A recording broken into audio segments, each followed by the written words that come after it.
একটা গাছের ডালে সব সময় একটা ছেলে পাখি আর একটা মেয়ে পাখি সব সময় বসে থাকতো। একদিন হঠাৎ করে অনেক ঝড় আসলো। সেই ঝড়ে মেয়ে পাখিটার পাও দুটো ভেঙে গেল। তখন মেয়ে পাখিটা ছেলে পাখিটাকে প্রশ্ন করলো, আচ্ছা, তুমি আমাকে ছেড়ে চলে যাবে না তো?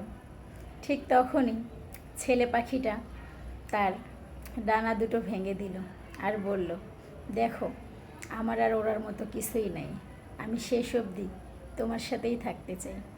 এরকমভাবেই চলতে থাকলো অনেক দিন।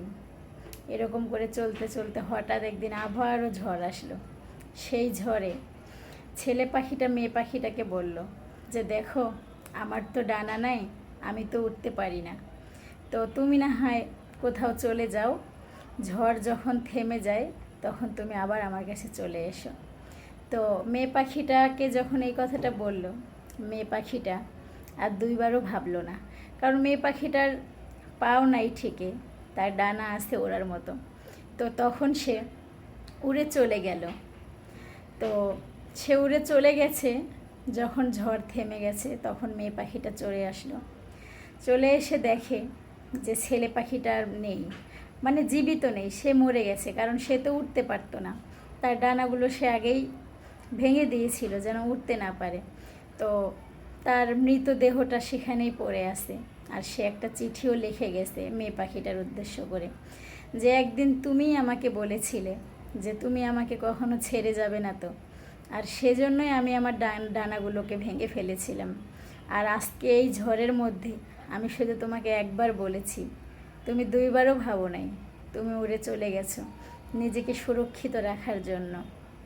আর আমার কথা তুমি একবারও ভাবলে না যে যে পাখিটা আমার জন্য তার দুটো ডানা ভেঙে ফেললো, সে কিভাবে কি করবে।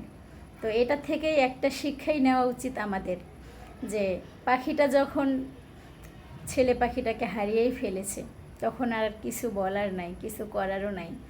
তো এই গল্পটা থেকে শুধু একটাই শিক্ষা নেওয়া উচিত, যে আসলেই মানুষকে বিশ্বাস করা উচিত।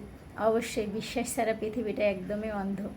তো এত অন্ধবিশ্বাস করাটাও উচিত না যে কারোর জন্য আপনি নিজের সব কিছুই ত্যাগ করে, তার জন্য স্যাক্রিফাইস করে তার পিছনে পড়ে থাকবেন। কিন্তু সে যদি ভালো কোনো অপশন পায়, বিশ্বাস করেন দুইবারও ভাববে না যে সে কী ডিসিশন নেবে। সে সর্বপ্রথম তার ভালো থাকার ডিসিশনটাই নেবে। তো গল্পটা কেমন লাগলো অবশ্যই সবাই কমেন্টে জানিয়ে যাবেন।